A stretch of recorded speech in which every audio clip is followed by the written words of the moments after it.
നമഃശിവായ. ഏവർക്കും ഭദ്രാമൃതത്തിലേക്ക് സ്വാഗതം.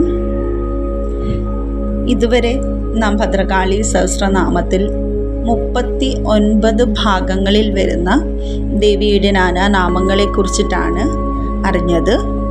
ഇന്ന് നമ്മളിവിടെ പറയുന്നത് 40ാമത്തെ ഭാഗത്തിൽ വരുന്ന ദേവിയുടെ നാനാനാമങ്ങളുടെ വിശദീകരണമാണ്.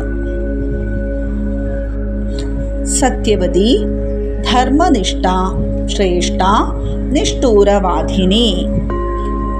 സത്യത്തെ പാലിച്ചുകൊണ്ട് സത്യവതിയായിരിക്കുകയും പുരുഷാർത്ഥ പ്രധാനങ്ങളായ ധർമാർത്ഥം, കാമം, മോക്ഷം എന്നിവയായിരിക്കുന്നവളും തൻ്റെ ധർമ്മത്തിൽ ശ്രേഷ്ഠമായി ഇരുന്നു കൊണ്ട് രാജശാസനം പോലെയുള്ള കർക്കശമായ നിലപാടോടുകൂടിയ വാക്ശക്തിയാകുന്നു ദേവി.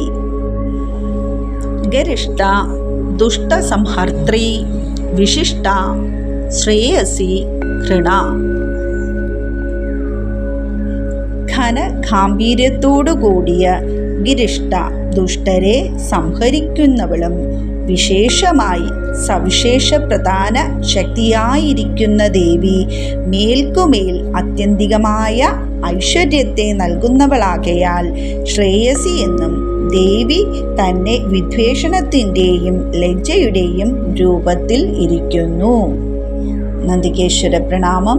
ഭഗവാൻ ശൂലപാണി. ഹര ഹര മഹാദേവ.